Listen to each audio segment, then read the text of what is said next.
Real estate చాలా మందికి నచ్చని విషయం, కానీ వారందరికీ ప్రపంచం మెచ్చే ఇల్లు మాత్రం కావాలి. రియల్ ఎస్టేట్ చాలా మందికి చిరాకు, కానీ వాళ్ళందరికీ అవసరానికి అమ్ముకోవడానికి మాత్రం ఆస్తి ఉండాలి. రియల్ ఎస్టేట్ ఏజెంట్ చాలా మందికి చులకన, కానీ వాళ్ళు ఇప్పుడున్న ఇల్లు ఉన్న ఆస్తి అవసరానికి కొనిపించడానికి, అవసరానికి అమ్మిపియడానికి మాత్రం రియల్ ఎస్టేట్ ఏజెంట్ కావాలి. రియల్ ఎస్టేట్ ఏజెంట్ ఫోన్ చేస్తే లెక్క కూడా చేయం, కానీ మన జీవితంలో ఉన్న ఆస్తులు మాత్రం లెక్కేసుకొని సంతోషపడతాం. సో దేని గురించి ఆలోచన చేయాలి, దేని గురించి ఆవేశపడాలని తెలుసుకోవడమే మన జీవితానికి గెలుపుకు మొదటి మెట్టు. ఈ రోజు నా ఫ్యామిలీ గ్రేట్, మా ఫ్యామిలీ చాలా రిచ్, మేము వెరీ సౌండ్ పార్ట్ అని ఫీల్ అయ్యే ప్రతి ఫ్యామిలీ వెనకాల రియల్ ఎస్టేట్ పాత్ర లేదా? అనవసరమైన దానికోసం ఆవేశపడితే ఆయాసం వస్తుంది తప్పితే ఆదాయం రాదు. మీకు ఆదాయం రావాలంటే మళ్ళీ భూమిపై పెట్టుబడే పెట్టాలి. ఈ భూమి మీద బ్రతుకుతూ భూమితో నాకేం పని అంటే భగవంతుడు కూడా వచ్చి బాగుపెట్టలేడు. ఒక్కసారి మీరు ఆలోచన చేయండి. 3,000 రూపాయలకు కిరాయికుంటోడు మనిషే, 30 లక్షల ఇంట్లో ఉన్నోడు మనిషే, 3 కోట్ల ఇంట్లో ఉన్నోడు మనిషే, 30 కోట్ల ఇంట్లో ఉన్నోడు కూడా మనిషే.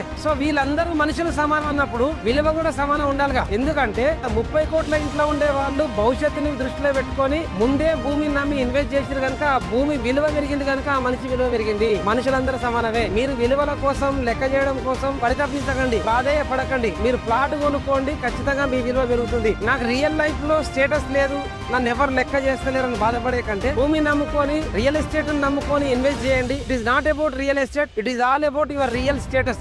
Do invest in real estate to change your status in real life. And good luck.